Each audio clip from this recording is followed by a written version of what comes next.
Allahu Allahu Allahu Allah. Hadis yang sekarang kita bacakan adalah Ali radhiyallahu anhu meriwayatkan sabda Nabi sallallahu alaihi wasallam, "Ta'awwadhu billahi min jubbil hazan aw wadil hazan." Qila ya Rasulullah, "Wa ma jubbul hazan?" Qala wadil hazan. Aw wadil hazan. Qala wadin fi jahannama tata'awwadhu minhu jahannamu kulla yawmin 70 marrah. A'addahu Allahu lil qurra'il mura'in. Berlindunglah kalian kepada Allah dari lembah Al-Hazan. Al-Hazan artinya kesedihan ya. Lembah kesedihan.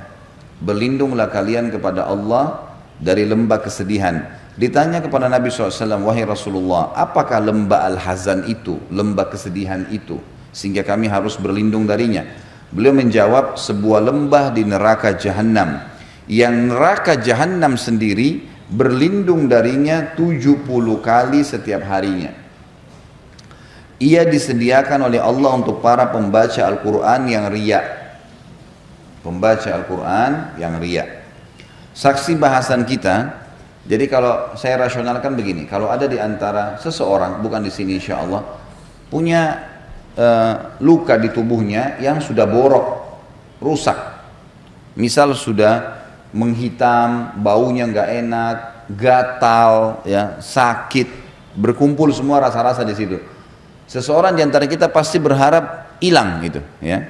Kalau ada luka di tubuhnya, kemudian luka itu misalnya sudah membusuk, sudah bau, ya, gatal, segala macam ada di situ. Ya, kadang-kadang ada penyakit seperti ini. Maka orang ini berharap bisa hilang dari tubuhnya, ya, masalah itu.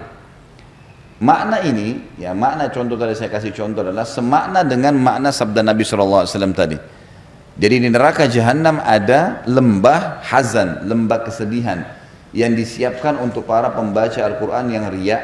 Kenapa dikatakan lembah kesedihan? Karena mereka ibadah tapi masuk neraka, gitu kan. Maka mereka kesedihannya menumpuk di situ. Karena ibadahnya bukan karena Allah, ibadahnya untuk, ya, manusia.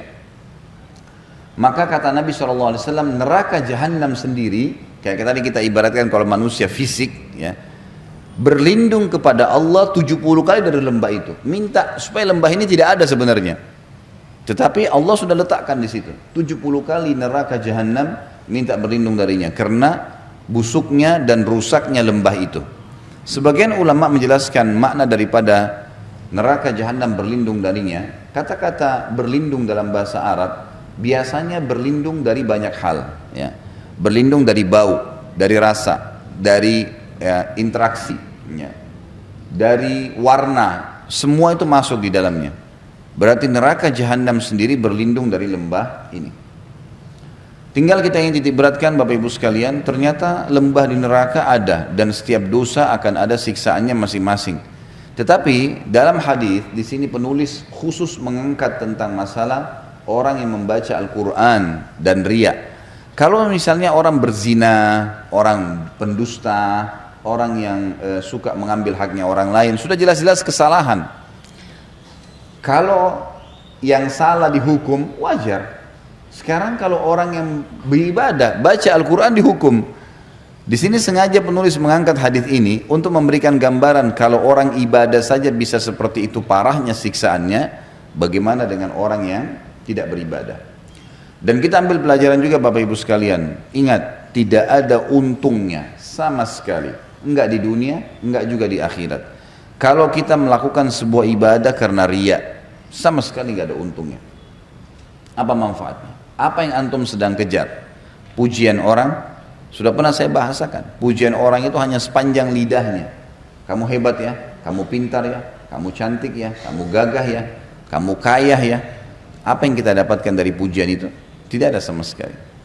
Ingat, kita juga diingatkan oleh Nabi SAW untuk tidak boleh memuji ibadahnya orang. Tidak boleh. Contohnya adalah hadis riwayat Imam Bukhari Muslim. Pernah ada seorang sahabat sholat khusyuk sekali, Masya Allah ibadahnya, sholatnya khusyuk di ujung masjid. Nabi SAW duduk di tengah-tengah masjid, tempat, ya, mihrab beliau. Lalu ada satu sahabat di depan Nabi SAW berkata, Orang itu luar biasa sholatnya ya. Maksudnya Masya Allah nih. Rukuknya, sujudnya, semuanya khusyuk nih. Kata Nabi SAW, kalau kau ucapkan didengar oleh dia, kau telah membinasakannya. Kau telah membinasakannya. Karena kalau kita puji dia, tadi kamu sholat Masya Allah ya. Misal, kita niatnya sebenarnya baik aja. Karena orang ini memang kita kagum ibadahnya. Maka sudah cukup untuk membuka pintu riya pada dirinya. Ya. Tadi mungkin dia khusyuk, sekarang tiba-tiba syaitan bisikin, tuh kan kamu ketahuan, kamu hebat, kamu begini. Dia iyakan, batal. Ingat kata ulama, riya itu ya bisa berlaku setiap saat walaupun ibadah itu sudah berlaku beberapa tahun yang lalu. Misal gini, kita haji 10 tahun yang lalu. Sudah berusaha menjaga nih supaya tidak ada yang tahu, ataupun orang tahu yang sudah pernah haji, alhamdulillah. Sebatas itu saja misal. Ya. Mungkin waktu kita tawaf sempat menangis waktu berdoa kepada Allah. Mungkin pada saat di Arafah kita sempat menangis. Mungkin kita merasa kenikmatan waktu sujud di depan Ka'bah di Masjid Haram. Rasanya nyaman. Selama ini kita kontrol, nggak pernah ceritain ke orang. 10 tahun kemudian ada tetangga atau ada kerabat baru pulang haji. Lalu dia bilang, kemarin itu padat sekali, tapi enak loh haji itu. Misal. Kemudian dia bilang, saya saking enaknya ibadah itu rasanya sampai nggak tahan waktu tawaf, saya lagi tawaf nangis. Misal. Sebenarnya nggak ada gunanya ya, dia ceritain itu nggak ada gunanya untuk apa? Orang nggak ada nanya, nggak ada sebabnya, nggak ada. Diceritain sama dia. Ini sudah terbuka pintu riya nih. Syaitan, ya, namanya musuh. Dia akan berusaha menunggangi kesalahan orang kepada orang yang ada di sekitarnya. Maka dia berusaha agar kita yang sudah 10 tahun lalu haji, tuh dia juga khusyuk. Kamu kan juga khusyuk, ceritain juga pengalamannya. Oh iya, saya juga rasain dulu tuh 10 tahun yang lalu. Ini padahal sudah 10 tahun berlalu. Mungkin nggak riya. Sekarang bisa jadi riya tuh. Jadi riya itu bukan hanya pada saat ibadah sedang dikerjain. Jadi jangan Bapak Ibu anggap, tadi saya sudah sedekah, ikhlas kepada Allah. Berarti besok bisa saya ceritain. Nggak bisa. Diceritain besok, diceritain tahun depan, niatnya riya terhapus dari buku amal. Gitu. Jadi usahakan mulutnya dikontrol, jangan ngomong apapun. Ya. Tidak perlu orang tahu. Lebih baik kita dikenal di langit daripada kita kenal di dunia, di bumi. Di langit semua kenal kita, malaikat kenal semua orang soleh. Untuk apa di bumi kita dikenal teman-teman sekalian? Dan semua orang yang bisa mengontrol ibadahnya di dunia sehingga ikhlas karena Allah, dipastikan efeknya kepada orang sekitarnya besar, plus lagi artinya orang nanti akan dapat petunjuk dari dia saja. Mungkin dia hanya ke masjid, orang tiba-tiba ikut dengan dia ke masjid. Mungkin dia tidak ngomong. Mungkin kalau dia lewat ada orang minum khamar, khamarnya dibuang gara-gara ditahu ini orang soleh. Tiba-tiba orang dengan sendirinya patuh dengan Allah tanpa dia ngomong gitu. Perilakunya bisa jadi petunjuk, gitu kan? Orang yang bisa mengontrol ibadahnya di dunia, dipastikan pada saat dia sudah meninggal, Allah subhanahu wa ta'ala akan bongkar ibadah-ibadahnya untuk jadi pelajaran buat manusia. Jadi nggak usah repot-repot ceritain, Allah punya cara. Kisah orang-orang soleh yang dinukil kepada kita, banyak sekali kisah mereka, bagaimana mereka menjaga keikhlasan, Allah subhanahu wa ta'ala ya, abadikan keikhlasan mereka itu.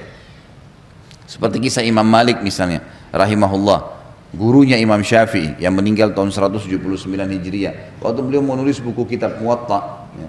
Kitab Muwatta yang tadi salah satu hadis yang disebutkan di sini diriwayatkan oleh Imam Malik dalam kitab Muwatta. Dan kitab Muwatta salah satu dari 9 buku hadis yang dijadikan sebagai rujukan umat Islam. Ringkas cerita waktu beliau nulis Muwatta, rupanya satu orang, beliau di Madinah. Akhirnya ulama-ulama yang memang menganggap Imam Malik sebagai saingannya, ya, ada orang begini subhanallah, menuntut ilmu untuk bersaing dengan para ulama. Ini nggak boleh ya. Ini akan disiksa oleh Allah SWT di neraka. Kata Nabi SAW, siapa yang belajar ilmu untuk menyaingi para ulama, gitu kan, maka dia akan dimasukkan ke dalam neraka jahanam. Ya. Nggak bisa ini. Yang jelas Imam Malik rupanya waktu menulis kitab Muwatta, dan buku ini adalah hadis-hadis yang dihafal oleh beliau, maka banyak orang-orang yang merasa saingan dengan Imam Malik menulis juga dan menamakan juga buku mereka Muwatta. Sampai kalau nggak salah itu ada 1000 buku Muwatta. Murid-muridnya tanya, wahai Imam, ini semua orang-orang pada saat dengar Anda tulis kitab Muwatta, mereka pun berlumba-lumba menulis, dan mereka bukannya nyari nama lain, emang mau nyaingin Imam Malik gitu. Banyak sampai 1000 buku ini. Buru-buru menulis. Kata Imam Malik, maka lillahi fahuwa baq. Mana yang ikhlas karena Allah pasti itu yang akan kekal. Betul, subhanallah. Pada saat Imam Malik meninggal, dan ini ulama-ulama juga meninggal, gitu kan? Buku yang tertinggal sampai hari ini hanya satu kitab Muwatta. 1000 buku hilang, nggak tahu kemana, gitu kan? Sebagian ulama sejarah mengatakan hanyut di lautan di Irak pada saat suku Tatar atau Mongolia datang yang menyerang Irak, Baghdad, ibu kota Abbasiyah pada saat itu. Tapi yang jelas orang kalau ikhlas karena Allah akan sangat membantu dia beribadah. Ya. Kiat-kiat untuk ikhlas yang pertama adalah bacalah fadilah ikhlas itu. Ya, di antaranya hadis Nabi SAW yang berbunyi, Allah tidak akan menerima amalan, riwayat Abu Daud ini ya, Allah tidak akan menerima amalan kecuali yang ikhlas kepadanya. Inna Allah la yaqbalu amalan illa ma kana khalisan liwajhi. Ya. Jadi iman tidak bisa. Kalau bapak ibu tidak ikhlas karena Allah, bukan karena Allah, pastikan percuma, nggak diterima. Ngapain kita keluarin energi, buang-buang waktu. Ya. Jadi tidak diterima. Makanya ikhlaskan karena Allah. Memang karena Allah perintahin saya kerjakan. Mau siapapun di sebelah saya nggak pusing. Ya. Ini kiat yang pertama, kenali fadilah ikhlas, dan memang dia syarat pertama diterimanya amal. Yang kedua, agar ikhlas adalah rahasiakan semaksimal mungkin ibadah-ibadah yang memang bisa dirahasiakan, kecuali yang kelihatan. Ya.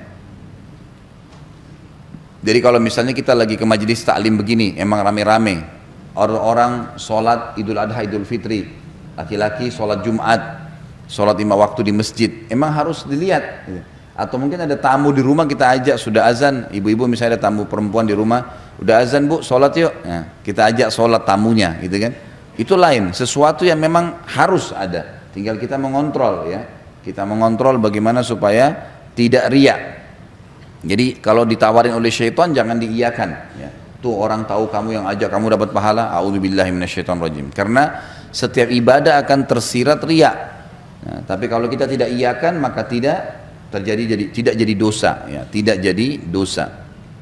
Jadi kita harus rahasiakan. Misal ibadah yang dirasakan kayak sholat malam, kayak sedekah ya, apa sajalah ibadah yang kita kerjain. Nah, saya juga pernah singgung masalah haji dan umroh ya. Jadi kalau orang sekitar harus tahu ya sudah, lihat nggak masalah. Tapi kalau iklanin, undang orang ya.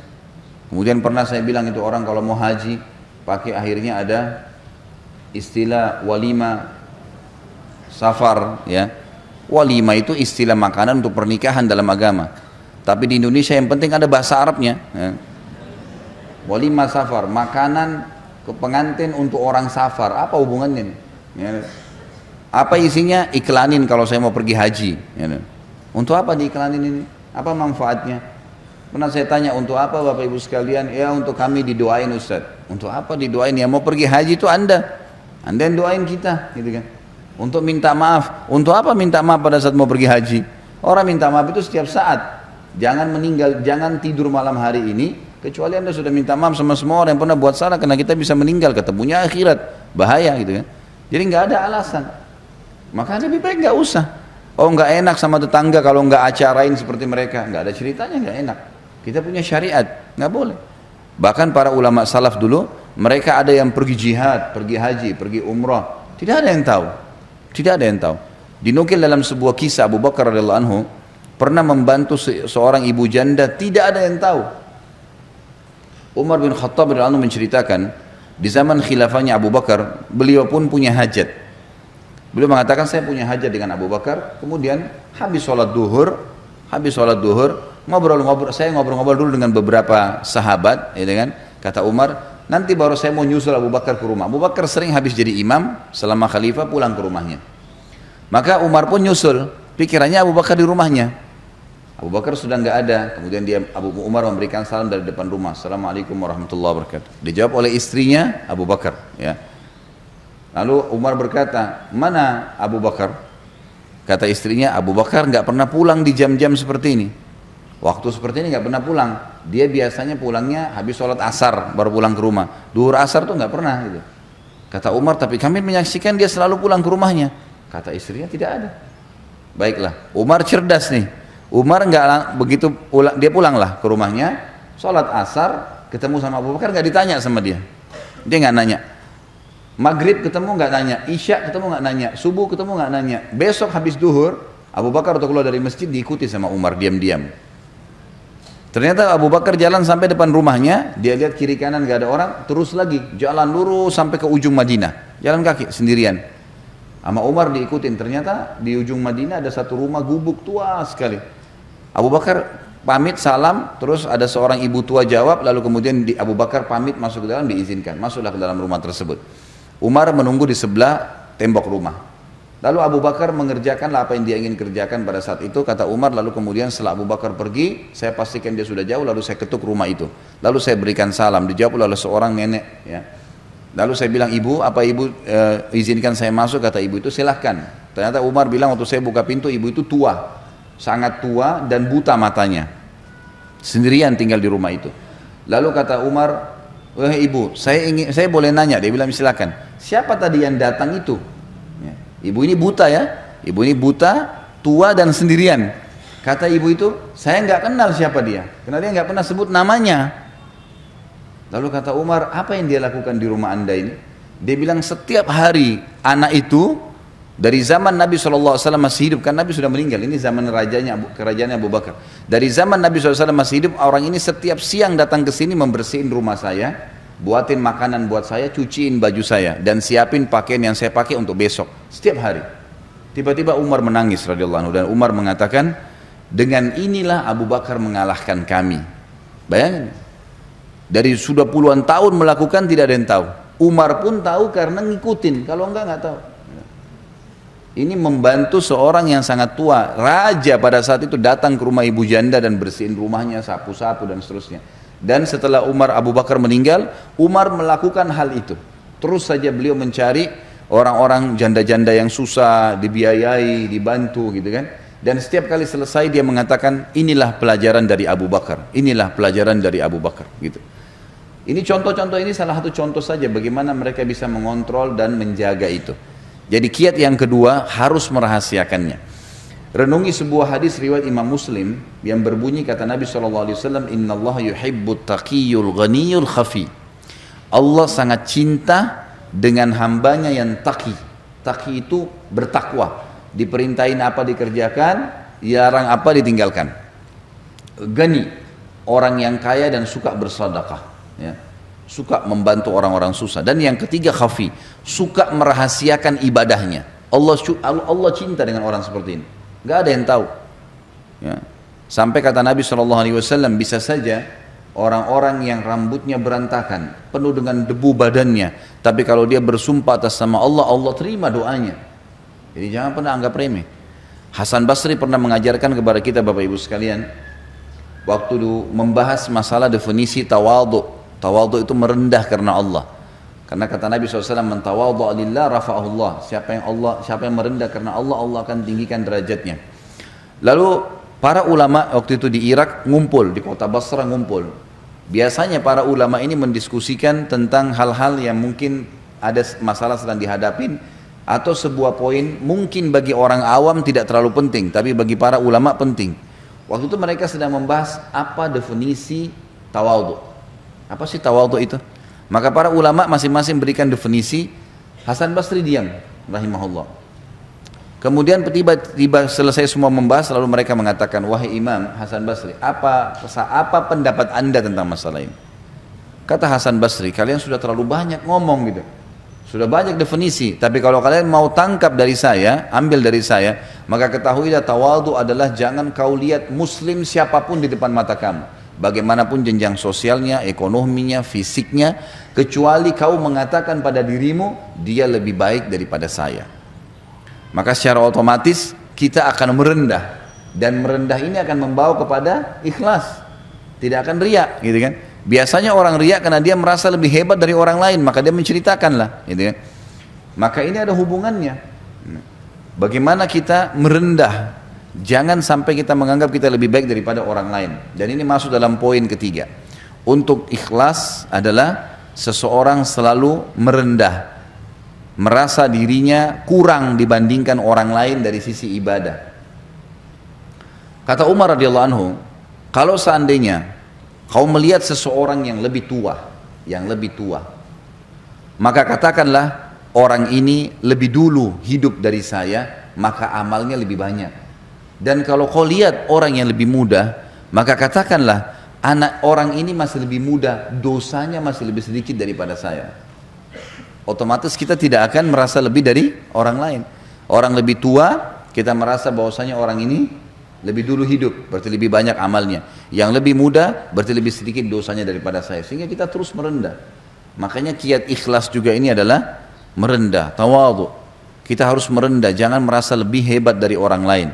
Ada orang begitu subhanallah, dalam para penuntut ilmu, syaitan masuk di pintu itu, merasa dirinya lebih hebat dari orang lain, gitu kan? Sehingga berat untuk belajar, mau dengar ceramahnya orang lain aja nggak bisa. Gitu.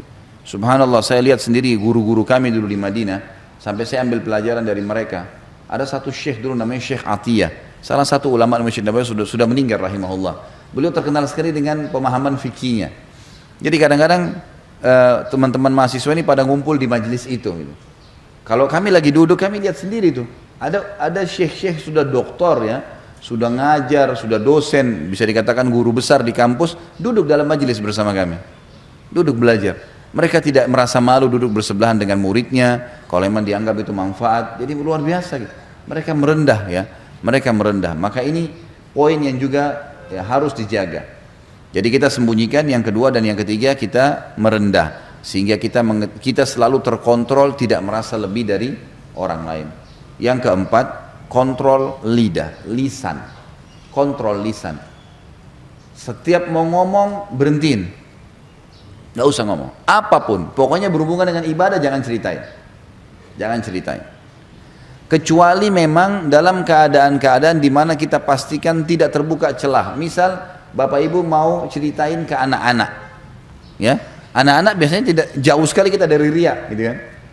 Nah, nanti sholat ya, ikutin ibu ya, gini loh sholatnya, ya kan. Kita didik, bapak, ayo nak ikut sama ayah ke masjid ya. Masjid itu fadilahnya besar. Rasulullah SAW bersabda begini misalnya.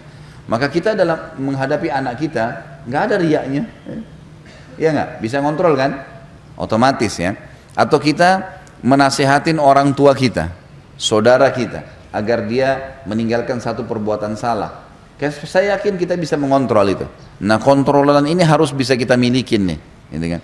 Sebagaimana kita kalau nasihatin anak karena kita sayang dengan dia, maka kalau kita bisa mengontrol itu untuk semua muslim, maka positif, nggak ada masalah, gitu kan.